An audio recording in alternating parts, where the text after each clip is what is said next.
Dando continuidade à história, O Escravo, da África para a Senzala, ditado pelo espírito de Antônio Carlos, psicografado pela médium Vera Lúcia Marinzec de Carvalho. Capítulo 15. Os casamentos. João escutou Genaro dando ordens ao capataz. Honório, vá à vila. Tente contratar mais 2 empregados. Quero outro feitor, mas escolherei entre os empregados. Não o quero mole nem carrasco. E você, dessa vez, irá fazer muitas coisas. Prepare-se para viajar. Leve 3 empregados e 4 escravos. Irá comprar muitas coisas. O capataz se afastou e Genaro falou. João, fiz novamente o que me sugeriu. Escrevi para os meus filhos e estou contente com as respostas. Leôncio informou que, graças a Deus, não precisa. Penso que ele é mais rico que eu. Isabel também não quer nada e afirmou que gostaria de ver sempre a fazenda Morro Alto como ela conheceu, sem muitas divisões. Tenho dinheiro e dividi entre Maria e Joaquina. Honório irá levar títulos para elas resgatarem. Minhas filhas receberão uma boa quantia. Penso que assim todos ficarão contentes. Pelo menos, eu tentei ser justo. João sorriu contente. Começou a compreender o que Bastião sentia. Quando se ajuda alguém, fica-se tranquilo e em paz. Numa tarde, Anastácia andava pelo jardim. João, que estava sempre atento a todos que circulavam por ali, ficou a olhando. A mocinha parou assustada. Ele correu até ela e viu uma aranha em posição de ataque para picá-la. O velho escravo jogou com força a enxada na aranha e a matou.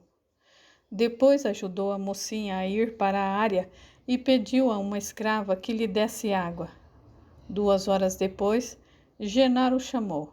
João, eu quero que continue assim, cuidando de todos por aqui. Eu quero lhe dar um presente. O que você quer?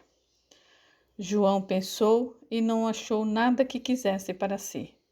Respondeu que no ano que vem o senhor compre novamente mais agasalhos. Para você? Se possível, para todos. Genaro riu. Senhor, disse João, tem tido por aqui muitas aranhas. O senhor poderia ordenar que as matemos. Um escravo na semana passada foi picada por uma aranha pequena e o seu pé ficou inchado e vermelho. Ele sentiu muitas dores. Vou dar a ordem que por 2 dias não vão para as lavouras.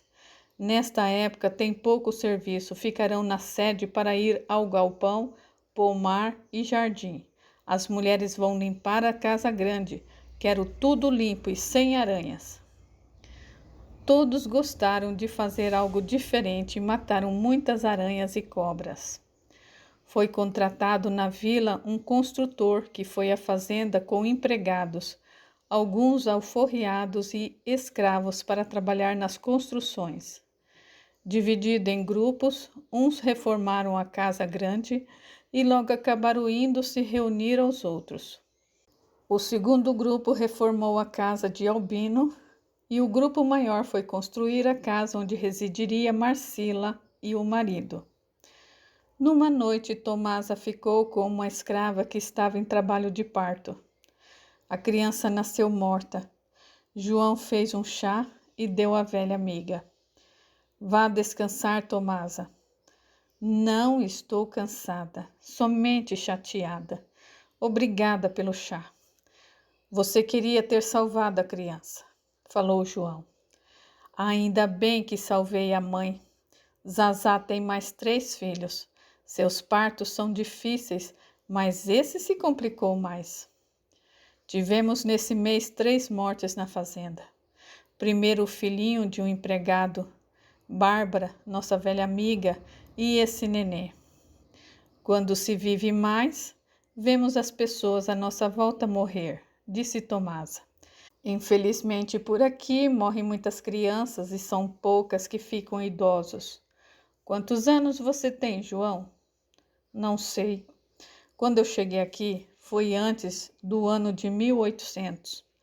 Eu pensava que tinha 23 anos, mas contávamos os anos de forma diferente. Estamos em fevereiro de 1825. 48 anos. Está idoso. Eu tenho 57. Tomasa sorriu. Você não aparenta ter tudo isso. Parece mais nova do que eu. Tomasa, como está a sinhá Etelvina? Muito doente. Está magra, tem gritado menos. E por não ter mais tanta força, não agride tantas mulheres que cuidam dela. Ela fica sentada ou deitada. O senhor Genaro ordenou que quando as sinhazinhas forem casar, ele quer que tudo dê certo nesses casamentos. E quando as visitas estiverem na casa grande, é para eu dar mais chás para ela. Respondi que esse chá não pode ser bebido em excesso porque pode ser prejudicial. Ele ouviu e falou: Tomasa, o que mais pode ser prejudicial à Etelvina? Dê o chá, não quero que os convidados escutem gritos, porque com barulho ela pode se agitar. E se ela morrer durante as festividades, que você a enrole em lençóis e não fale nada. Cuide dela para mim. Nada deve atrapalhar os casamentos de minhas filhas. Deus permita que ela não morra na festa, desejou João, e nem antes e nem durante. Cuidarei bem dela. Espero que não precise esconder o cadáver.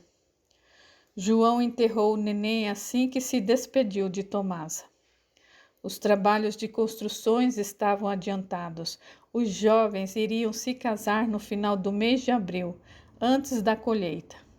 Todos estavam entusiasmados com esses casamentos e os noivos felizes.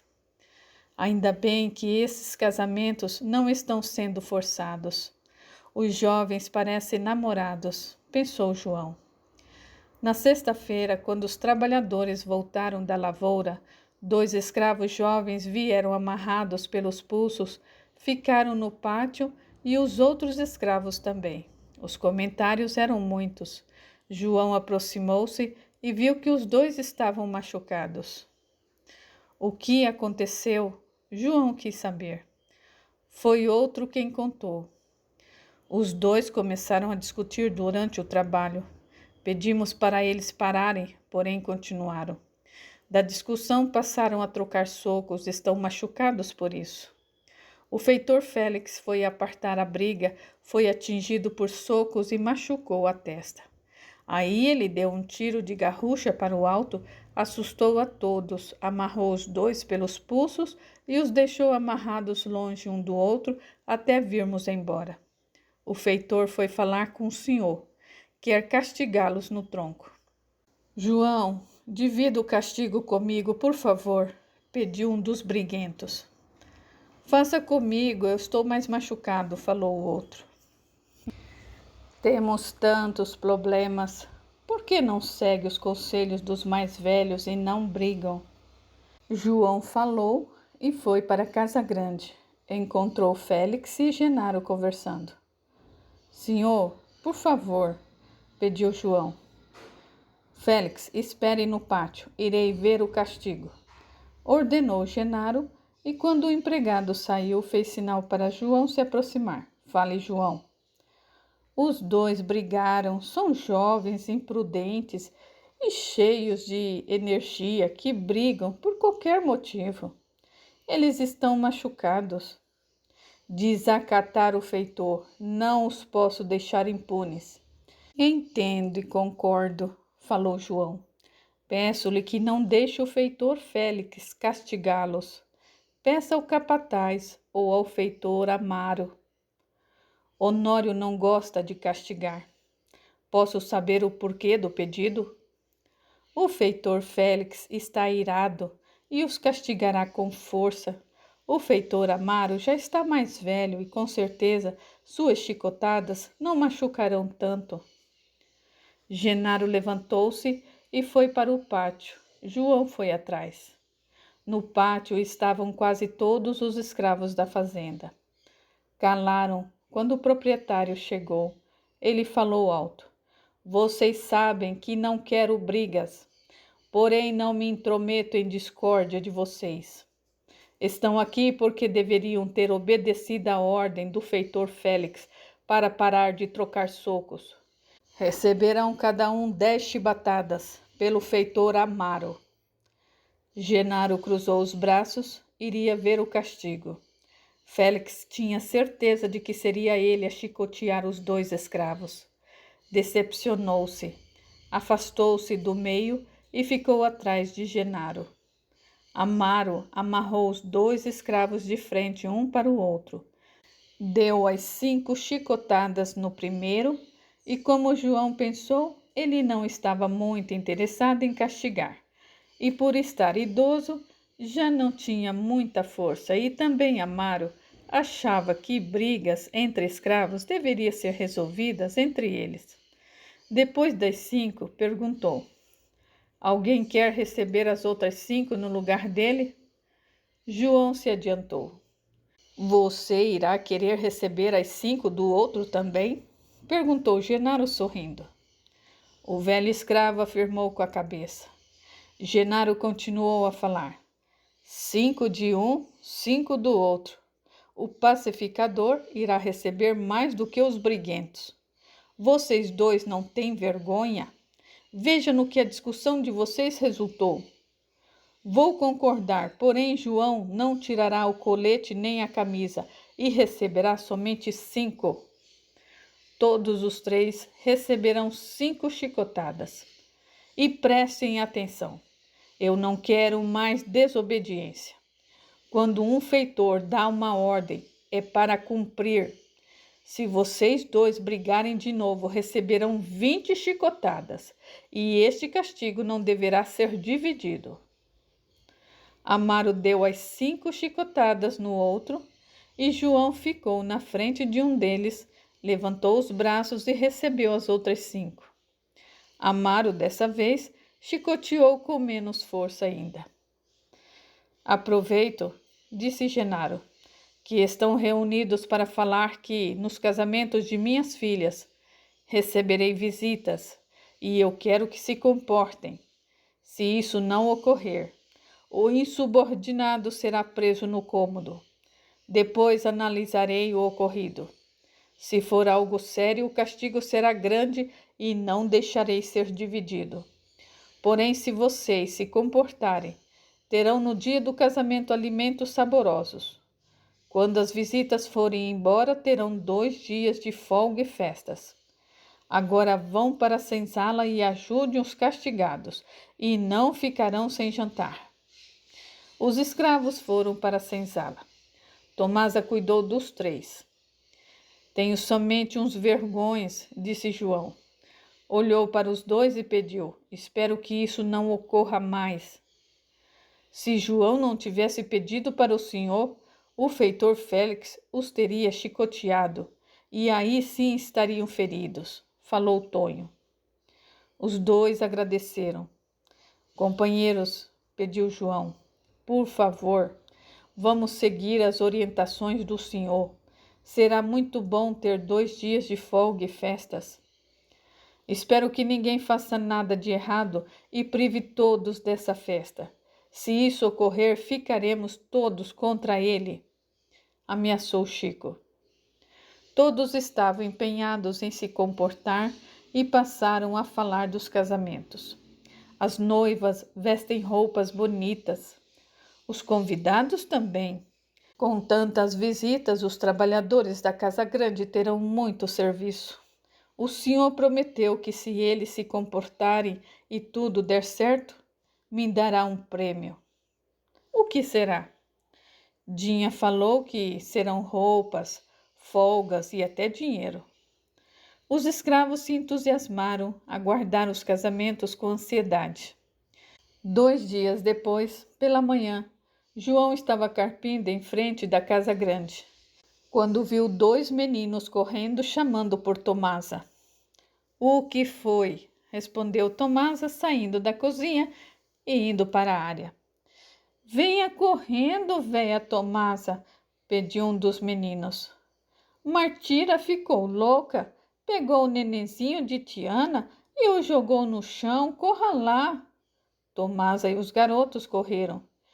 Genaro escutou e ordenou: João, vá lá ver o que está acontecendo. Você também, Honório. Os dois, andando rápido, foram para a senzala das mulheres. Tiana, uma jovem escrava, tinha tido um filho havia 2 dias. Quando chegaram, Tomás estava com o nenê no colo e ele estava inerte.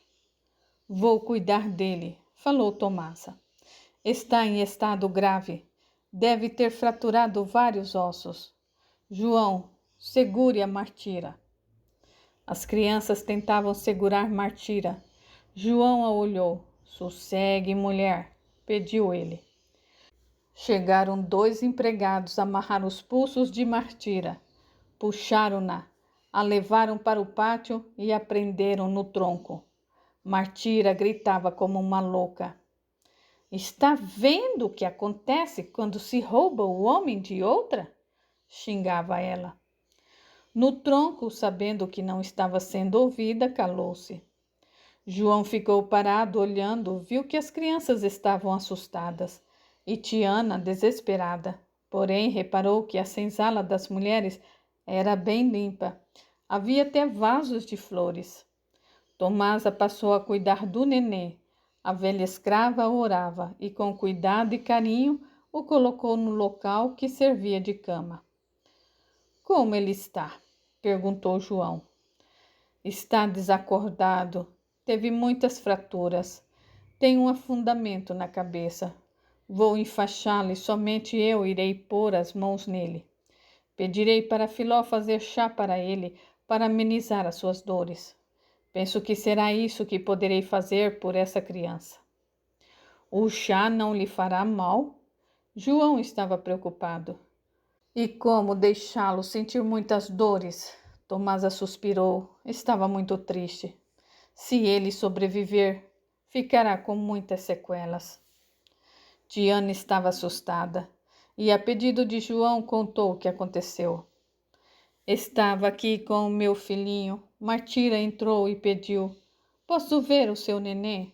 Aproximou-se e rápida pegou o meu filhinho, levantou e o jogou no chão. Eu gritei e as crianças nos cercaram. Eu me abaixei e o protegi com o meu corpo. Martira me chutou e socou. Os meninos a arrastaram para fora. João voltou à casa grande. O senhor o aguardava na área. Anastácia estava com o pai. Ele contou o que acontecera. Que triste, exclamou Anastácia. Pai, eu não quero uma pessoa assim na fazenda. Senhor, disse João, Martira está presa no tronco. O sol já está forte. Se ela ficar lá o dia todo, não aguentará o castigo. Genaro pensou um pouco. Depois chamou os 2 empregados e ordenou: Tirem a negra do tronco. Levem-na para o galpão. Deixem-na amarrada pelas mãos. À tarde, quando todos os escravos chegarem, como é de costume, ela receberá 10 chicotadas. Martira será vendida. Quincas, falou a um dos empregados, vá à fazenda do meu sobrinho José. Ele amanhã irá para a vila, na feira, comprar escravos. Pergunte a ele se leva essa escrava e a vende. Os empregados foram cumprir as ordens. Anastácia perguntou a João: Você irá se oferecer para receber a metade do castigo dessa escrava? Não, respondeu o velho escravo. Por que não? Genaro quis saber.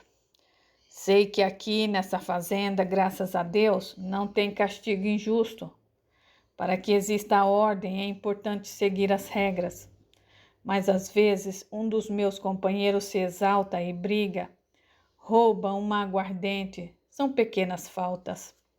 Esta, para o meu entendimento, foi muito grave. Ela fez uma maldade. Você está certo. Genaro concordou. 10 chicotadas é pouco.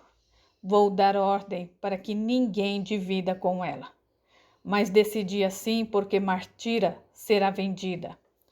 João, fale a todos o que eu decidi e peça a Tomasa para ficar perto da criança ferida. João foi cumprir as ordens. Passando perto do galpão, a mãe de Martira o cercou. Amigo, por favor, divida o castigo com a minha filha.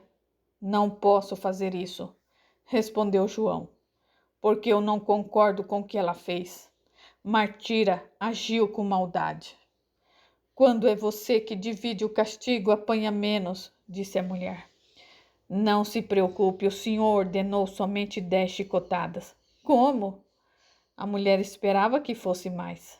Sim, 10, repetiu João, e que ninguém divida com ela. Vou dar a notícia para minha filha. Espere. João a segurou pelo braço. Ela será vendida. Será levada à vila e vendida. Oh, meu Deus, isso é terrível. João foi à senzala, repetiu para Tomás a ordem de Genaro e contou o que iria acontecer. À tarde, com todos no pátio, um empregado buscou Martira, amarrou-a no tronco e o feitor Félix a chicoteou 10 vezes, cumprindo ordens. Não o fez com força. Todos ficaram calados vendo o castigo. Alguns se admiraram pelo castigo não ser severo. Somente sua mãe e irmãos lamentaram que ela fosse vendida. Os outros escravos acharam certo. Não era bom ter alguém tão mau entre eles. Quando terminou o castigo, Martira voltou para o galpão, onde ficou presa. Filó foi cuidar dela. Fez curativo sem falar nada. Depois ela foi trancada. O empregado retornou da fazenda do sobrinho de Genaro e ficou combinado que no outro dia cedo ela seria levada de charrete até um ponto do caminho para a vila, onde se encontraria com ele, que a levaria para a feira. Genaro mandou João falar a todos e avisar que a família dela poderia se despedir. João voltou à senzala, contou a todos e somente a mãe de Martira foi ao galpão. Depois chamou Pedro, o jovem que fora a causa desse desentendimento, para conversar. Pedro, disse João, você não agiu corretamente. Ficou entre duas jovens. Deveria ter escolhido uma delas. Ficando ora com uma, ora com a outra, fez muitas pessoas sofrerem. E pior, um inocente. Pense na sua responsabilidade nesse caso e se corrija. O jovem chorou. Estava preocupado com o filhinho. No outro dia cedo, um empregado tirou Martira do galpão e a colocou na charrete. Ela não queria ir. Somente a mãe dela estava no pátio e a olhava chorosa. Tiana veio correndo. João ficou atento. Infeliz! Gritou Tiana. Vim lhe dizer que o meu filho morreu nessa madrugada, sua assassina! Sua assassina! Martira ficou impassível. Baixou a cabeça e depois a levantou e nada falou. João abraçou Tiana, a consolando. Filha, falou a mãe, adeus. Tente não fazer mais maldades. O empregado conduziu a charrete rumo à porteira. A mãe ficou olhando até que não conseguiu ver mais a charrete. Vamos para a senzala, disse João a Tiana. Não chore, console-se. Se seu filho não morresse, iria ficar com muitas deficiências. Tiana se deixou conduzir. Vou avisar ao senhor, disse João, e fazer a cova para enterrá-lo. Tomasa estava muito cansada, passara a noite ao lado do neném. Assim que Genaro saiu para a área, João lhe deu a notícia e pediu para enterrar a criança. Com permissão, ele enterrou a criancinha e o fez orando para todos os envolvidos. Dias depois, ficaram sabendo que Martira fora vendida por um preço baixo e quem a comprara havia sido um fazendeiro que morava perto da vila. Os preparativos para os casamentos mudaram a rotina de todos na fazenda. Vieram da vila uma costureira e 2 escravas para fazer os vestidos das noivas. As 2 jovens escravas eram bonitas, iam à senzala e namoravam bastante. Os construtores e os seus escravos foram assunto de muitas noites na senzala. Contaram-me, disse Tonho, que na fazenda anterior, onde estavam construindo um galpão, um escravo foi castigado com tantas chibatadas que morreu. Já escutei isso. Foram muitos os que morreram nos castigos, falou Inho. Aproximava-se a data do casamento. O padre viria para celebrar a cerimônia e Genaro aguardava suas filhas mais velhas e suas famílias. Isabel confirmara a presença. Ele a esperava com ansiedade e saudoso. Fazia muitos anos que não via a filha. Na tarde marcada para chegarem, tudo estava pronto. João, ansioso, estava na área. A todo momento olhava para a porteira. De repente, gritos se ouviram. Estão chegando! Chegaram pistoleiros, carruagens, charretes e pessoas a cavalo. Pararam em frente à casa. Genaro correu para a carruagem de Isabel. Abraçou a filha e os netos, depois as outras 2 filhas. Papai, temos surpresas, exclamou Maria. Genaro parou e olhou. De uma das carruagens desceu um homem. Os 2 ficaram olhando um para o outro. Leôncio, meu filho Leôncio. Genaro abriu os braços e o filho correu ao seu encontro. Abraçaram-se. João se emocionou e chorou. Alegres, dirigiram-se à casa. Leôncio, ao passar perto de João, falou: Bastião? Não, filho, Bastião já morreu. Este é João. Leôncio sorriu e entrou na casa. Tomás aproximou-se de João. Está emocionado, amigo? Aprendi, Tomasa, a ficar contente com a felicidade dos outros, a ser solidário com as tristezas alheias. Nesse momento eu estou alegre. A maioria dos escravos ficara na sede.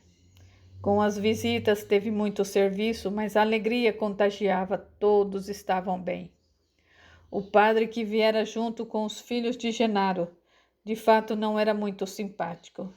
Hospedou-se na casa e saiu pouco, e disse que gostava de sossego.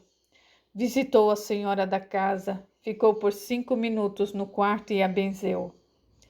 Vieram para os casamentos parentes e vizinhos.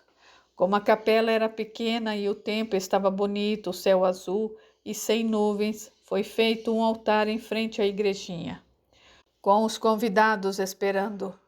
Genaro saiu da casa de braços dados com Anastácia e Leôncio com Marcila. No altar, as noivas encontraram os noivos. João ficou olhando, junto de todos os escravos, no pátio em frente.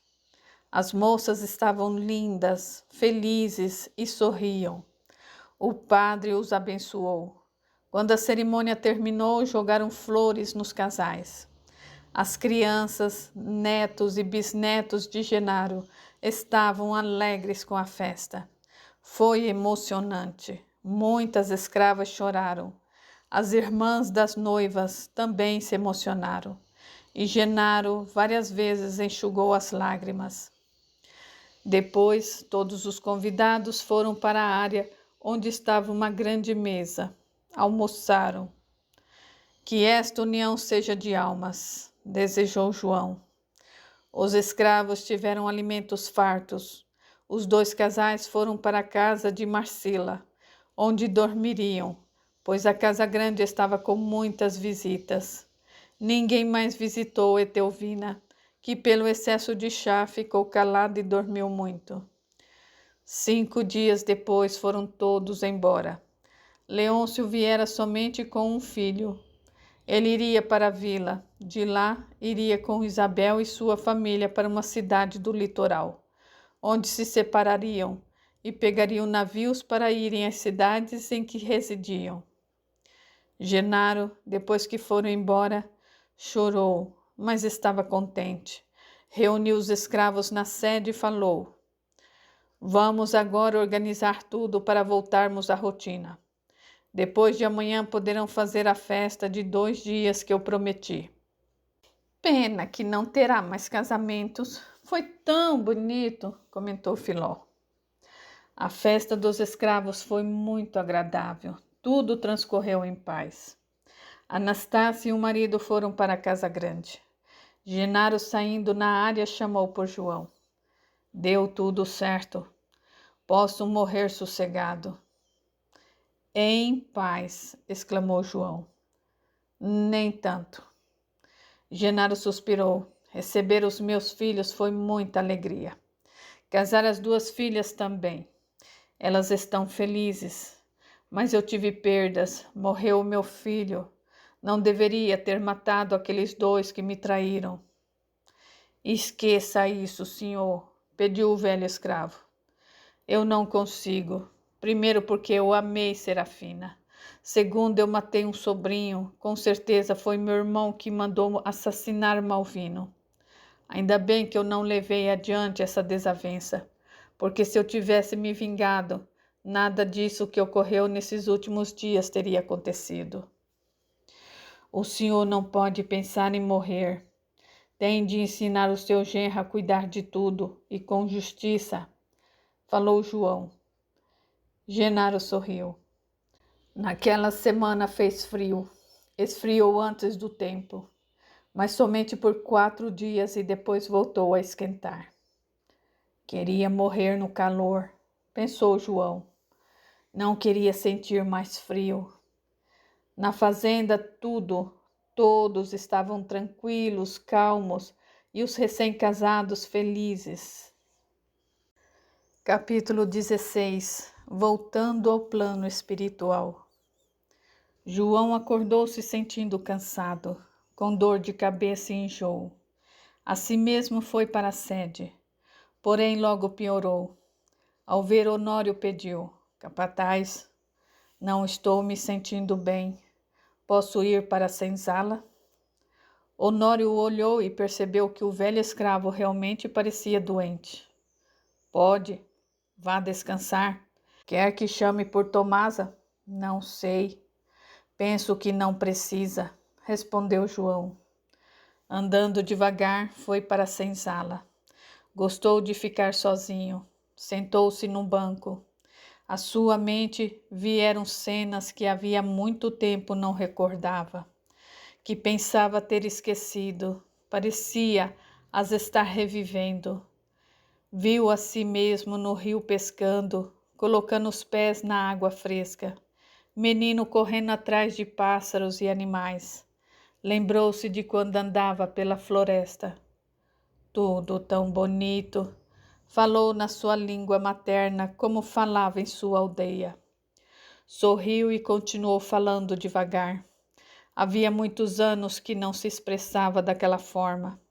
Alegrou-se ao recordar dos pais, dos amigos da aldeia, de Muá e das suas filhas. Pareceu senti-las em seus braços. Recordou-se de sua sogra insistindo para se mudarem. Se tivesse se mudado, o que teria acontecido? Como Bastião me aconselhou, não devemos deixar o si atrapalhar nossas vidas. Não fui, e tantas coisas aconteceram. Não tenho como imaginar como teria sido a minha vida se tivesse ido. Muá estaria viva? Teria outros filhos? Com certeza não teria sido aprisionado e estaria vivendo na outra aldeia, onde a vida, como pensava naquele tempo, era difícil. Talvez se tivesse ido, estivesse também me perguntando o que teria acontecido se permanecesse no meu lar.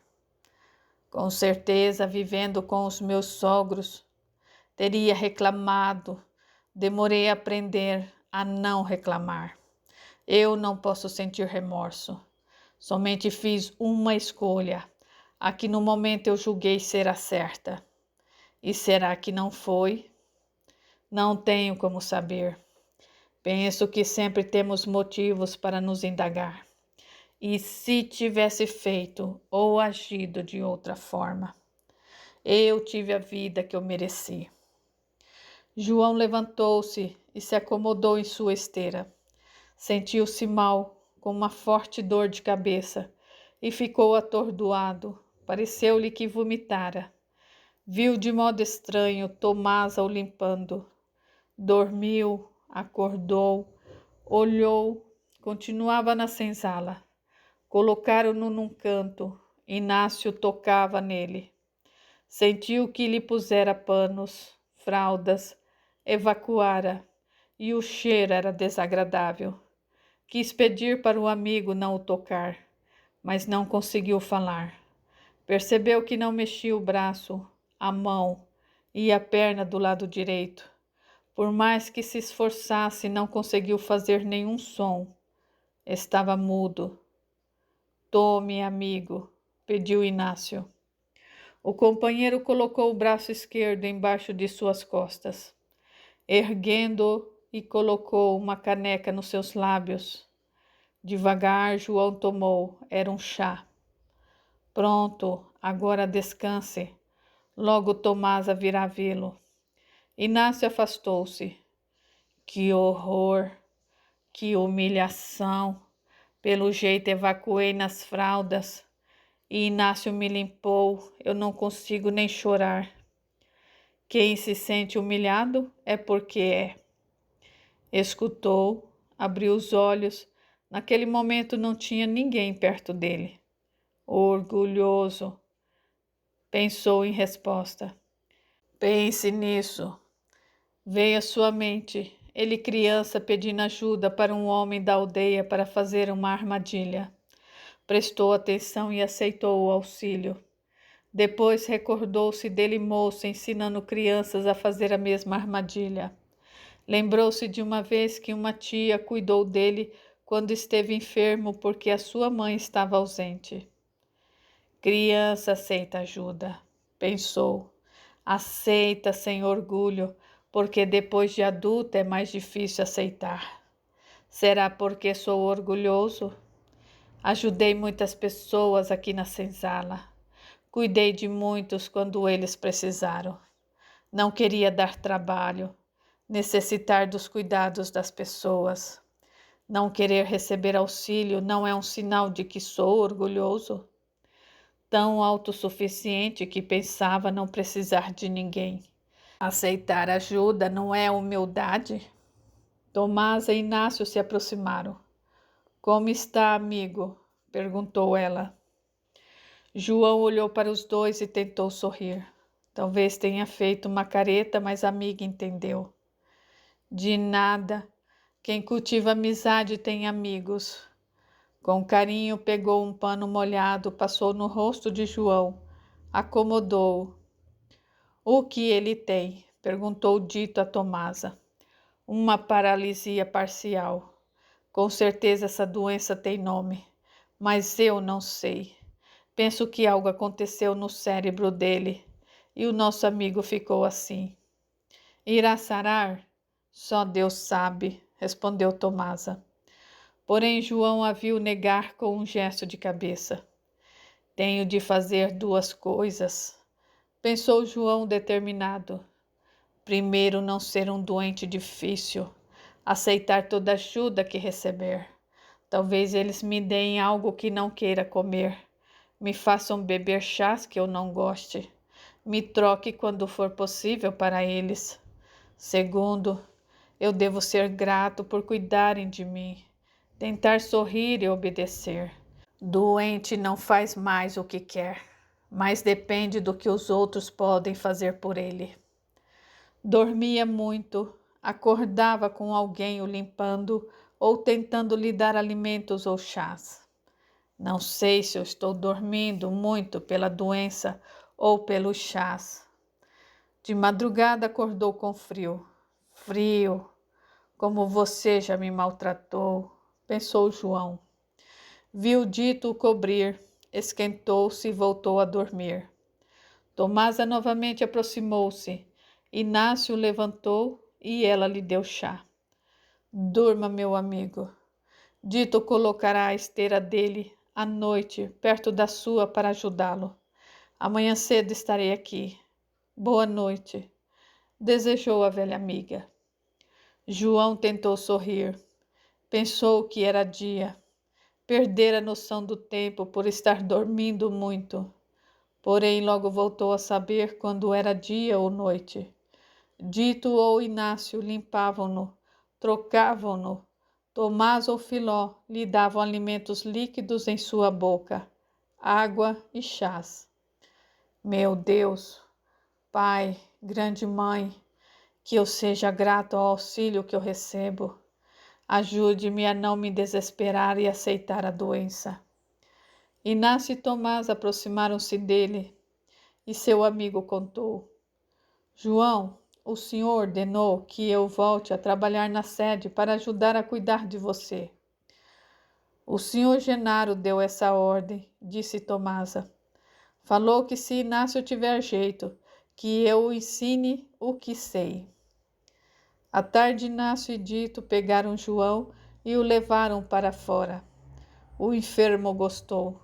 O ar puro lhe fez bem. Sentaram-no numa cadeira que Inhô havia feito para doentes.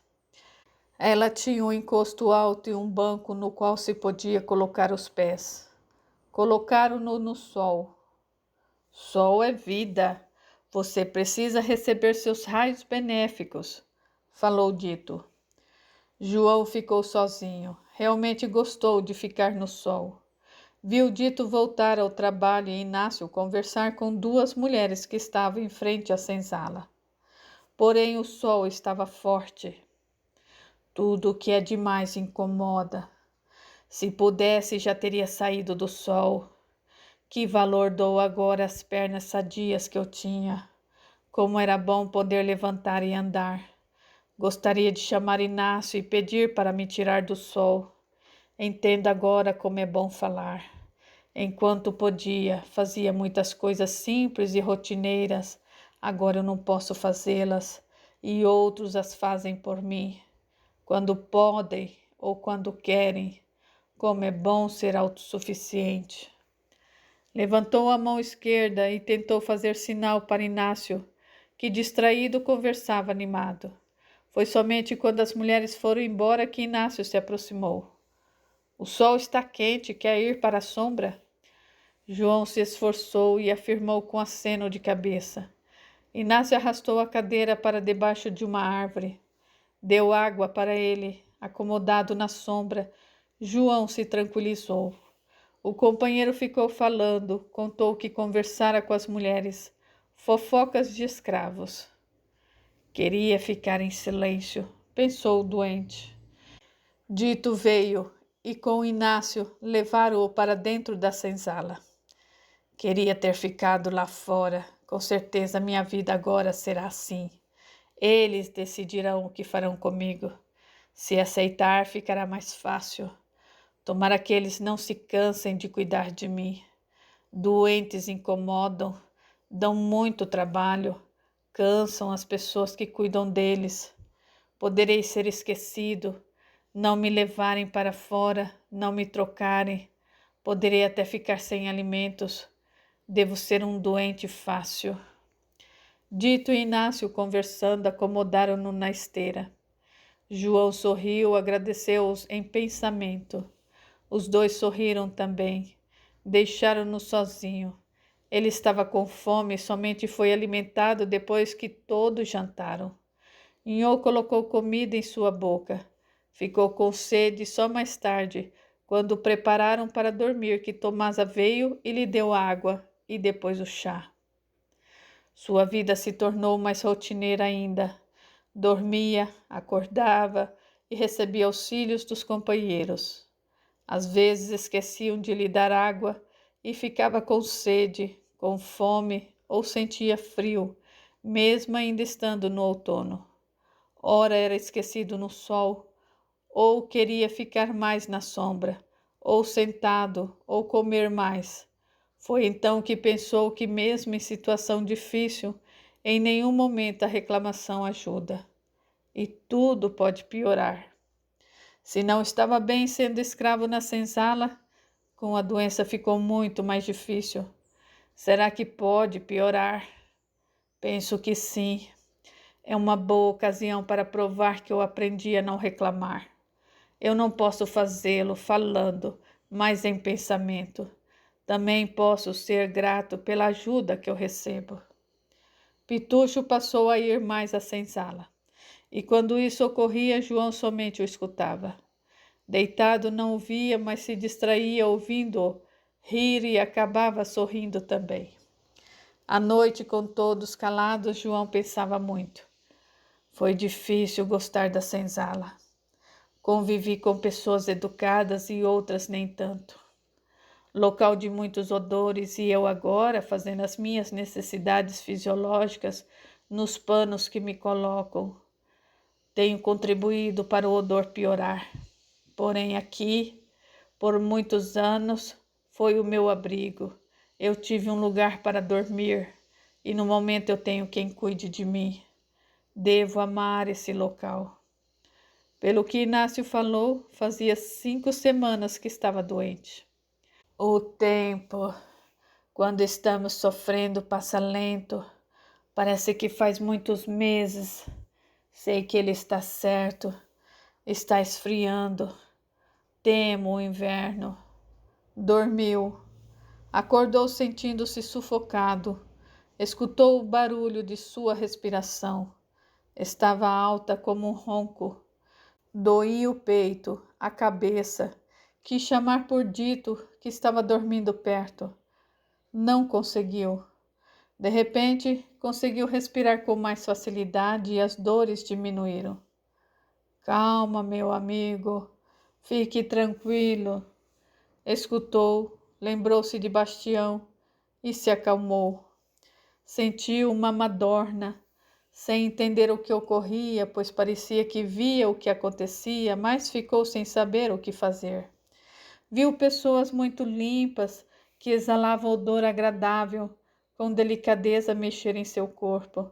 Dormiu, acordou com muitas pessoas falando. Escutou Dito explicando. Eu não ouvi nada. João morreu dormindo. Eu morri?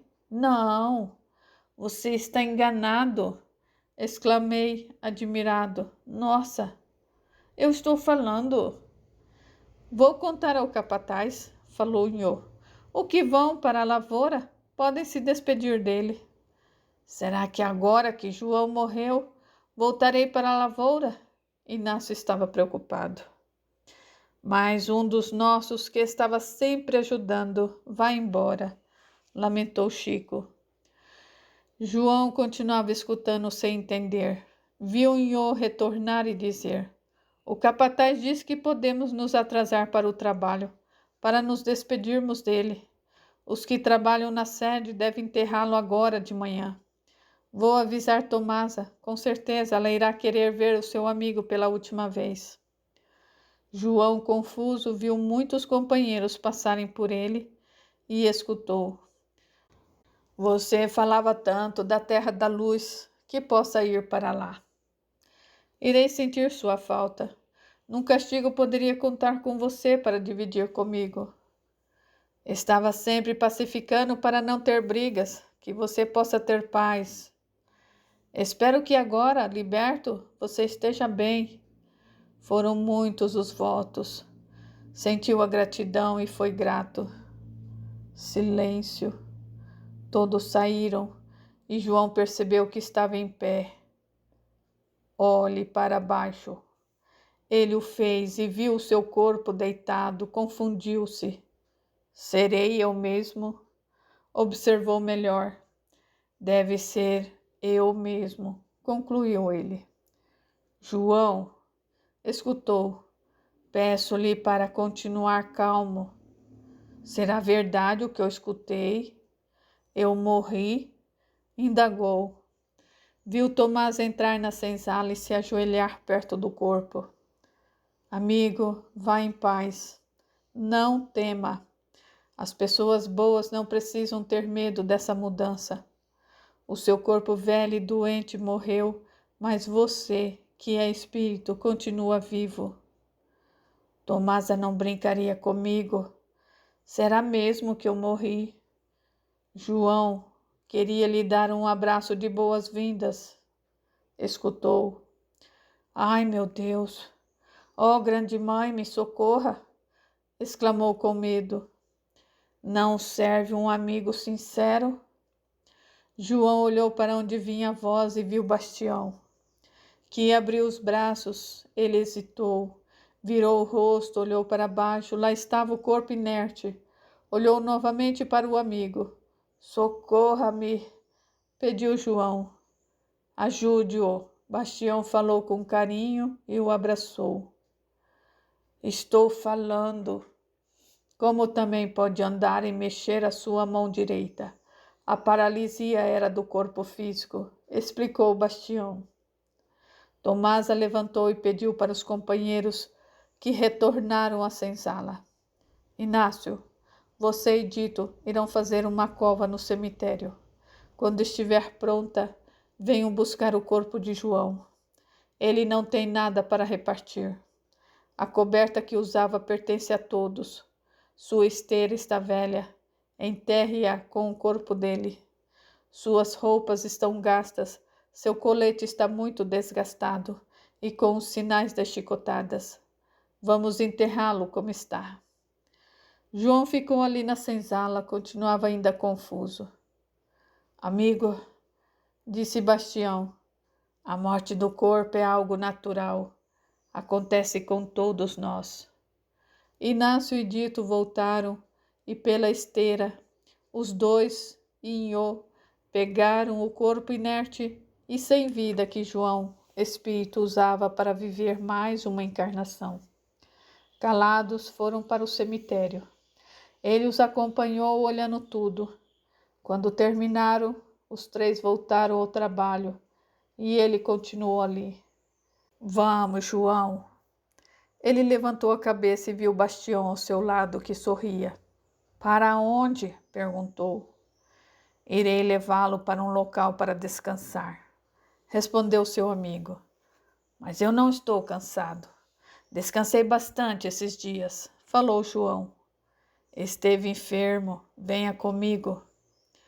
Bastião estendeu a mão e João a apertou. Sentiu-se em paz, tranquilo e adormeceu. Acordou deitado numa cama, sorriu, passou as mãos nos lençóis limpos e macios. Será que aqui é a terra da luz? De fato, aqui não é escuro, falou o homem. João se assustou.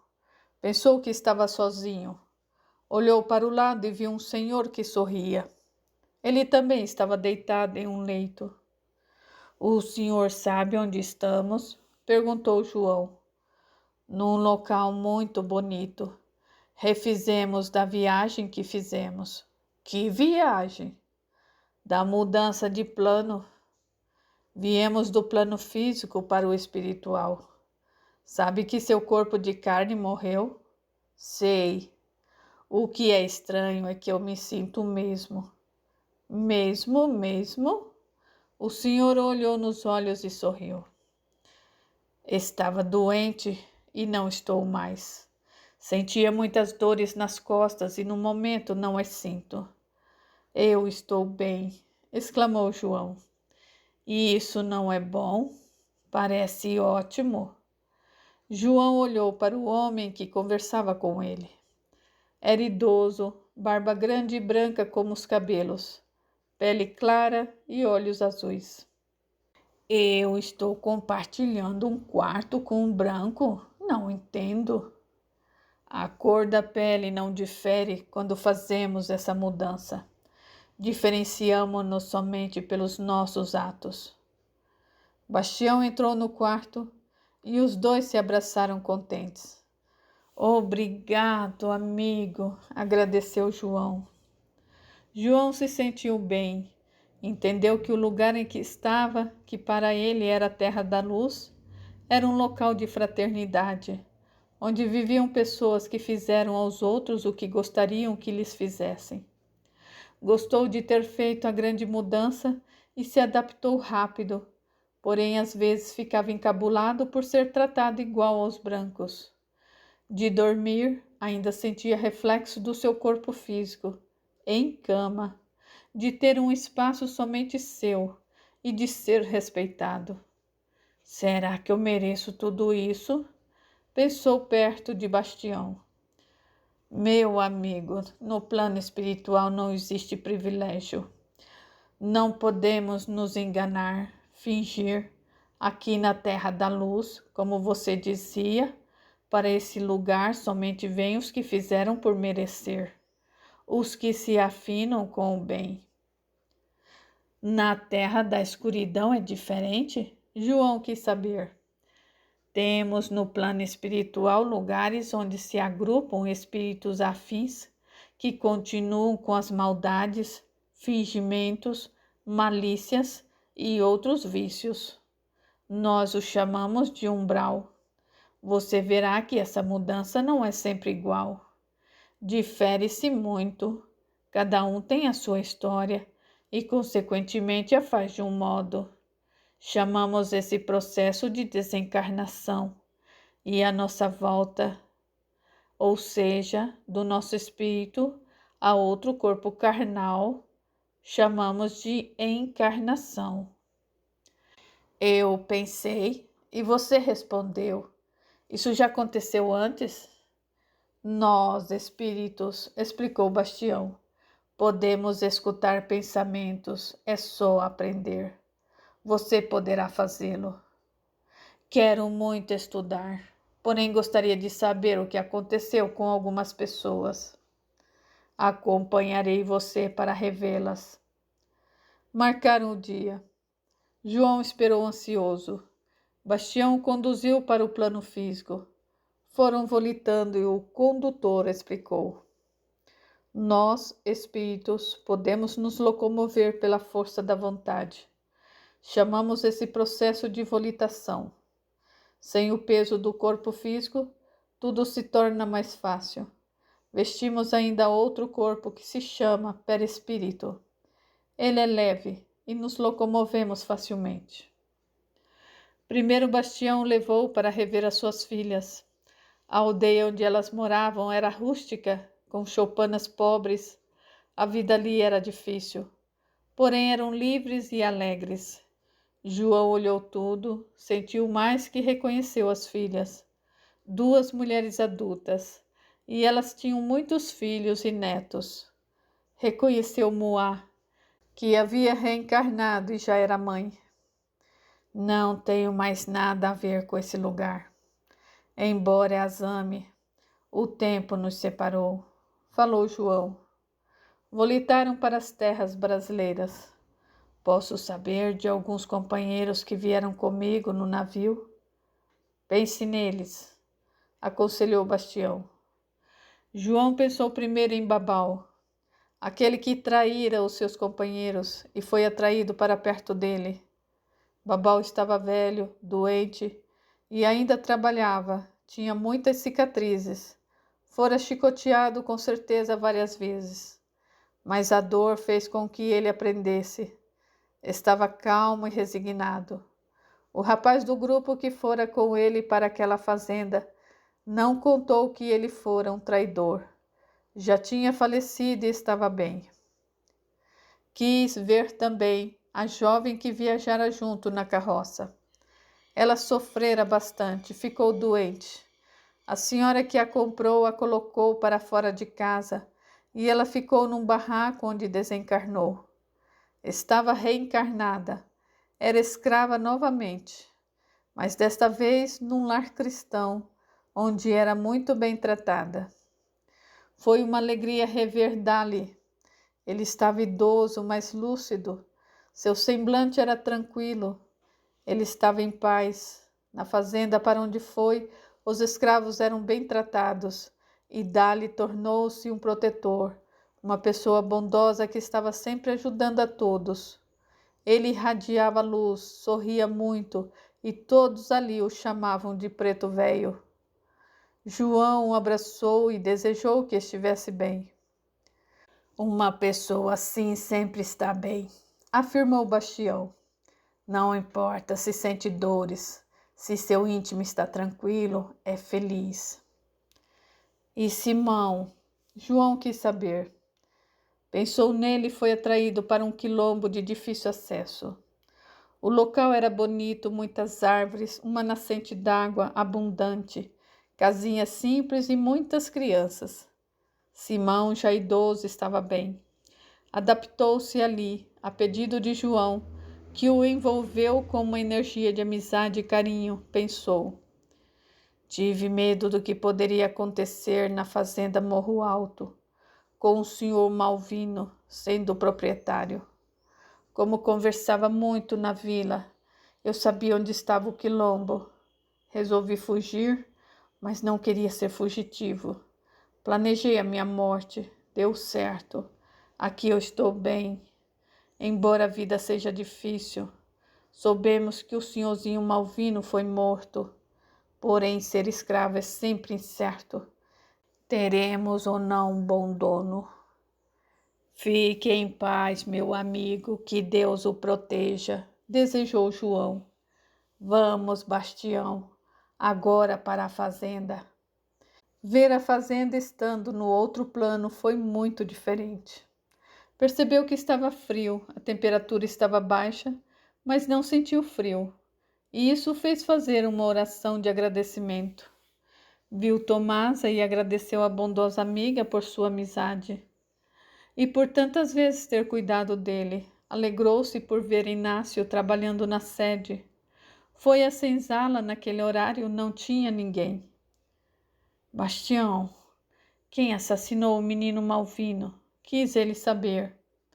Eleucácio. Ele planejou por anos a sua vingança. Quando achou que era o momento, organizou a tocaia. Não envolveu pistoleiros.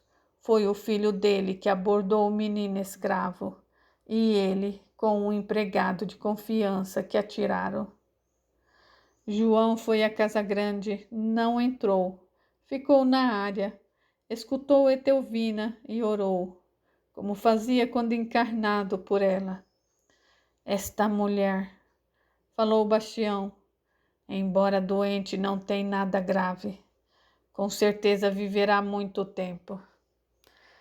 E Serafina e o sobrinho de Genaro reencarnaram, respondeu Bastião. Vivi aqui tantos anos. Somente agora eu percebo realmente como a natureza nesse lugar é bonita. Porém, eu não quero ficar aqui. Eu quero ir embora, pediu João. Vou levá-lo, concordou Bastião. Voltarei em seguida, eu trabalho aqui. Vou muito à colônia, lugar como se chama onde você está. Tenho lá o meu cantinho, venho à fazenda e tento ajudar a todos que precisam. Você me ajudou e eu sou grato por isso. Voltaram à colônia e João se propôs a estudar. Queria muito aprender, ter mais conhecimentos e trabalhar. Estava esperançoso e alegre. Capítulo 17. Aos pés do Mestre. João aproveitou bem o seu tempo no plano espiritual. Estudava e trabalhava. Ainda bem, pensou ele, que a vida após a morte do corpo físico é de atividade. Realmente, embora diferenciada, ela continua. Todos nós, em todas as fases de nossa vida, estejamos no plano físico ou no espiritual, podemos continuar fazendo o que gostamos. Por isso vemos aqui ociosos e outros que continuam a fazer maldades. Admirei-me por ver como se trabalha aqui. Podemos ajudar os que viveram imprudentemente, e a desencarnação os levou a estagiar em locais de sofrimento ou auxiliar os encarnados, como faz o Bastião. Alegro-me, posso me esforçar para continuar trabalhando e gostar mais ainda de ser útil. Um assunto no estudo que chamou mais atenção: a lei do retorno, causa e efeito, ação e reação. conhecida pelos orientais como a lei do karma. A semeadura é livre, a colheita é obrigatória. Pelo nosso livre-arbítrio, plantamos o que queremos, a boa ou a má semente, porém, não podemos fugir do resultado. A colheita é de acordo com o que plantamos, concluiu João.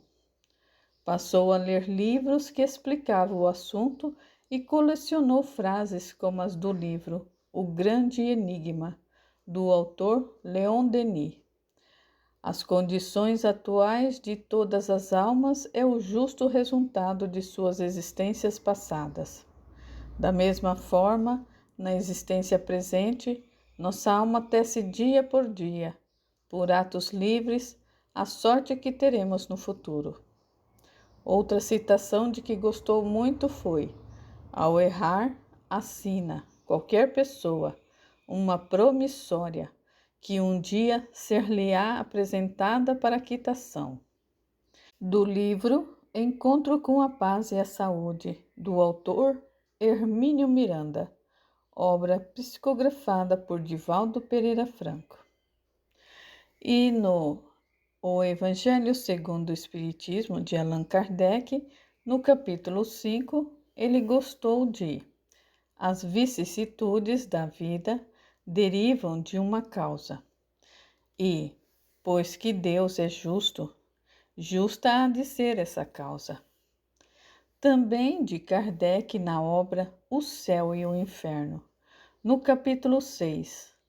Basta saber o que somos, sem que seja necessário saber o que fomos.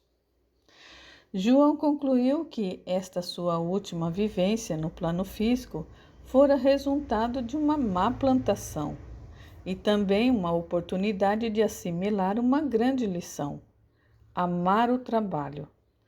Sinto, pensou João, que já fui ocioso e que talvez eu tenha me recusado a aprender que, para progredir, é necessário trabalhar. Ele começou a ter lances em pensamentos de sua vida passada. Infelizmente, não se sentia bem quando isso acontecia. Comentou com Bastião e escutou do amigo: nem todos os desencarnados se recordam de suas outras existências. Para muitos, basta saber da sua última estadia no corpo físico. Isso não ocorre comigo. Não sei do meu passado e nem quero, no momento, ter esse conhecimento. Eu deixo isso para outra ocasião, quando eu me sentir preparado para saber. Você não tem curiosidade? Perguntou João. Não. Essa recordação não deve se dar por curiosidade, porque, amigo, saber que fomos bons, importantes, pode alimentar a vaidade, se não estivermos preparados. Se tivermos sido maus, cometido atos errados, isso pode nos deixar desanimados e tristes. Minhas lembranças estão sendo espontâneas, comentou João, e do que recordei me deixou triste. Vestia uma roupagem carnal de pele branca, usava roupas diferentes, senti que eu não gostava de banho, parecia que eu era sujo, não somente de corpo, mas também nas atitudes. João passou a ter muitas lembranças. Pediu ajuda e se recordou dos fatos mais importantes de sua encarnação anterior. Vivera na França. Era o quarto filho de um rico proprietário de terra. Nunca trabalhou, era muito preguiçoso. Quando o pai morreu, dividiram a propriedade. Seus irmãos prosperaram e ele foi gastando o que herdou com farras. 3 anos depois, tinha somente uma casa na cidade onde residia. Um irmão do seu pai, rico, que tinha somente uma filha, que havia ido para outro país, onde morava com o marido, adoeceu. João, que na época tinha outro nome, e isso para um espírito não tem importância, pois muitos nomes tivemos e outros tantos com certeza teremos. Aproximou-se desse parente e se propôs a auxiliá-lo. O enfermo, desconhecendo a sua vida de farras, pensou que o filho do seu irmão continuava rico e aceitou o auxílio, pois se sentia idoso e confiou no sobrinho. Aos poucos, ele foi tomando conta de tudo e viu que o tio fazia muitas caridades. Concluiu que podia usar dessa ação do tio para ter dinheiro para continuar a sua vida de ociosidade e festas. Fingia trabalhar, pois o trabalho era feito por empregados, e ele pegava somente o lucro. Convenceu o enfermo a mudar para a cidade, pois lá teria mais recursos para o seu tratamento. Feita a mudança, deixou-o instalado numa casa, passou a roubar o parente. Todo mês, uma quantia era reservada para as pessoas necessitadas que viviam na região. Nos primeiros meses, a distribuiu corretamente e depois foi pegando uma parte, e esta foi aumentando. Com a ida do tio para a cidade, primeiro ele vendeu tudo de valor da casa de campo. Depois não deu mais nada aos pobres. Assim viveu por anos, com o tio pensando que o sobrinho era uma boa pessoa. Ao ficar mais doente, ele conversou com João e disse: Tenho pensado muito e fiquei em dúvida. Será que você deu mesmo o dinheiro que determinei aos pobres? Não deveria ter deixado para outro fazer isso. Era eu quem deveria fazer essas doações. Se você não a fez, privou muitas pessoas de se alimentar e de se agasalhar.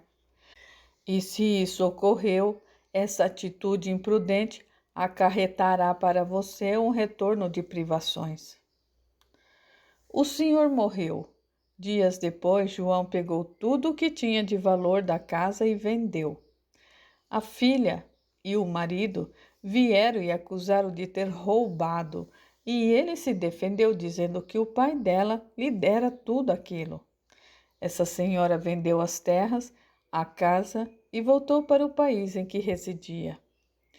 Ficando sem renda, João resolveu se casar e procurou por mulheres ricas. Entrou em contato com uma moça solteirona. Porém, o pai dela não autorizou o casamento, pois obteve informações sobre ele. Depois se interessou por uma viúva, mas descobriu que ela também estava atrás de alguém com posses. Seu dinheiro acabou e não conseguiu mais manter a aparência de alguém endinheirado. Teve de vender a casa em que morava e seus irmãos, que não aprovavam o seu modo de viver, havia muitos anos não o viam e não quiseram ajudá-lo. Os companheiros de farra se afastaram. Não havia entre eles verdadeira amizade. Recusaram-se a sustentá-lo. Foi morar numa pensão modesta e não teve mais como farrear. Com o dinheiro acabando, resolveu fazer chantagens. No tempo que passou indo a festas, conhecera muitas pessoas e sabia muito sobre elas. Depois de umas 5 chantagens em que obteve dinheiro, achou que estava dando tudo certo, porém, um chantageado mandou matá-lo. João fez uma pausa porque ficou muito triste, mas as lembranças continuaram. Essa sua desencarnação havia sido muito diferente da última. Nenhum amigo o ajudara. Não havia cultivado amizades. Não teve merecimento de ajuda, porque não ajudou ninguém. Ao ter o seu corpo físico morto, foi atraído para um local muito ruim, o umbral, a terra da escuridão, como diziam na sua aldeia. Não era escuro por completo, havia escassa claridade onde os espíritos estagiavam, uns mais e outros menos tempo, como uma oportunidade de, por meio do sofrimento, pensar nos seus atos errados. Arrependeu-se com sinceridade, aquele arrependimento de que, se pudesse voltar no tempo, faria tudo diferente. E quando isso ocorreu com ele, bons espíritos o ajudaram. Esse socorro é um dos trabalhos dos desencarnados. Levaram-no para um socorro e lá pôde-se escolher reencarnar ou estagiar em regiões no plano espiritual, onde se aprende a trabalhar, a ser útil. João ficou muito tempo no umbral. Demorou para se arrepender e, quando o fez, culpou a sua ociosidade. Tudo o que passei foi porque não quis trabalhar, concluiu João. Ficou por 2 anos no plano espiritual. Mesmo socorrido, não sentia-se bem. Estava intranquilo e, com convicção, juntou que tudo o que acontecera com ele se devia ao fato de que fora ocioso. Orientadores lhe explicaram que ele sofrera porque agira errado e que erros são maldades feitas a outras pessoas. Quis muito aprender a amar o trabalho e achou que, reencarnado, somente trabalharia se fosse obrigado. Pediu para voltar ao corpo físico e foi atraído para a situação que desejou. João ficou aborrecido depois que recordou de tudo. Como pude agir assim? Indagava-se. Escutando conselhos, concluiu: o melhor é esquecer o passado e me preocupar com o presente, pois é nesse que podemos nos modificar e construir um futuro melhor. Fez muitos planos e passou a colocá-los em prática. Aproveitando oportunidades, estudava bastante, pois estudo é atividade. Trabalhava muito mais que as horas determinadas. Ainda bem que não existe ociosidade no plano espiritual, pensou João. Nada aparece como mágica, tudo é trabalho. Desencarnados têm um campo vasto de atividades e a principal é auxiliar uns aos outros. Um dia, conversando com seu orientador, João falou: gostaria de pedir 2 coisas a Jesus. Que pedidos são esses? O orientador quis saber. Primeiro, para me dar inteligência. Eu gostaria de ser muito mais inteligente. Segundo, para ele tirar do planeta Terra todos os espíritos cruéis. João se sentiu importante com seus pedidos. O orientador sorriu e falou: devemos nos tornar receptivos para receber o que pedimos. Fazermos para merecer receber. Porém, necessitamos deixar de ser pedintes e nos tornar autossuficientes. Fomos criados por Deus iguais. As diversidades com certeza ocorreriam, e isso se deu. Ninguém foi privilegiado com inteligência. Esta é uma conquista. Nós a desenvolvemos com os estudos, trabalho e aos poucos. Aqueles que não foram ociosos a desenvolveram mais rápido. Entendi, falou João. Aqueles que não pararam no caminho, que procuraram saber, adquiriram conhecimentos, ao retornar ao plano físico, de certa forma recordam-se, estão reaprendendo e tudo se torna mais fácil. São por isso taxados de inteligentes. E quanto mais estudam e trabalham, mais fácil se torna o aprendizado.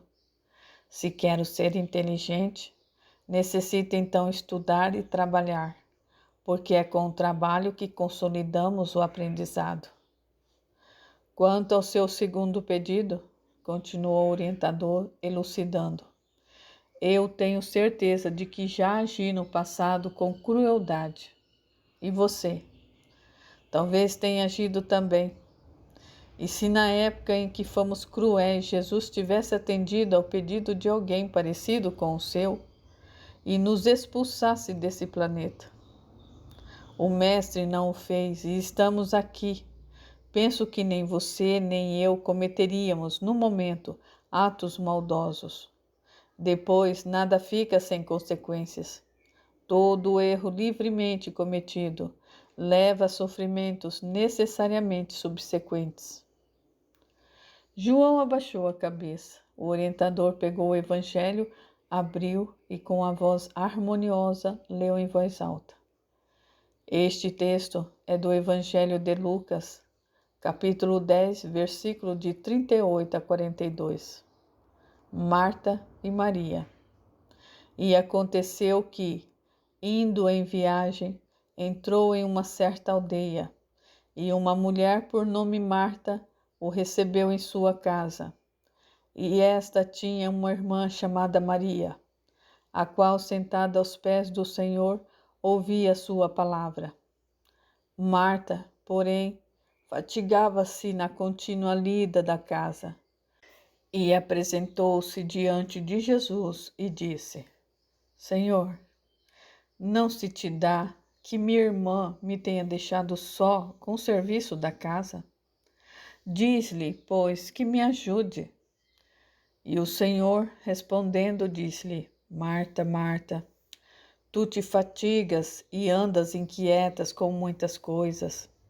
Entretanto, uma só coisa é necessária. Maria escolheu a melhor parte, que lhe não será tirada. O orientador fechou o livro e tranquilamente explicou. Na antiguidade, era costume o mestre ensinar os seus discípulos sentado num banco, e os alunos ficarem ao seu redor sentados no chão, em almofadas ou em bancos mais baixos. Daí a expressão aos pés do mestre. Vamos procurar entender essa passagem que eu li. Onde estava Jesus? Podemos concluir que ele estava sentado. Como estava Maria? Com certeza sentada numa almofada abaixo dele, aos seus pés. E Marta? Em pé, revisando. Marta em pé. Jesus sentado e Maria também sentada num local mais baixo. Voltemos aos dizeres de Marta. Mestre, faça, ordene a minha irmã que me ajude. Quantas vezes já fizemos isso? Esquecemos-nos de que o outro tem o seu livre-arbítrio. Marta queria que Jesus mandasse Maria fazer o que ela achava ser o correto. Marta não estava errada. Queria, como dona de casa, agradar o mestre, amigo. Nós, como pedintes, também não agimos errado. Pense que, quando fazemos isso, agimos ainda como imaturos. Não assimilamos ainda os ensinamentos de Jesus. Porém, pedir é uma forma de nos tornarmos receptivos. Fazer por merecer para receber. E isso certamente nos levará no futuro a uma compreensão maior. Maria queria assimilar os ensinamentos do Mestre. Dizia: Jesus, o que quer que eu faça? Queria aprender e colocar em prática o que escutava. O orientador fez uma pausa e João concluiu: Entendi. Jesus nos ensina. Suas palavras são sementes espalhadas e cada um de nós a compreende conforme o seu entendimento, sua maturidade. Marta pede, quer que o mestre faça para ela. Maria quer fazer, infelizmente. João se sentiu envergonhado. Estou agindo como Marta. Tem tempo para mudar e ter a atitude de Maria. João agradeceu ao orientador, que logo após saiu da sala. Ficando sozinho, pôs-se a pensar no que ouvira. Leu a passagem do Evangelho de Lucas. Desde que conheci os Evangelhos, pensou João, passei a amar Jesus, mas tenho agido como Marta. Tornei-me pedinte. Queria que ele me fizesse coisas. Eu vou tentar ser como Maria. Esse será o meu objetivo de vida. Fazer, agir como Jesus quer. Vou me esforçar e para começar me dedicarei aos estudos e trabalharei mais ainda. Ajoelhou-se e imaginou que estava aos pés do mestre e rogou: Jesus, o que quer que eu faça? Sentiu a resposta dentro dele: ame. Com o rosto banhado de lágrimas, João compreendeu que aquela palavra pequena, mas de uma grandeza enorme e de significado profundo. Seria seta na sua caminhada rumo ao progresso. Alegre, esperançoso e determinado, resolveu se esforçar para amar a si mesmo e igualmente a todos. Agradecido, voltou ao trabalho. Chegamos ao fim de mais uma história.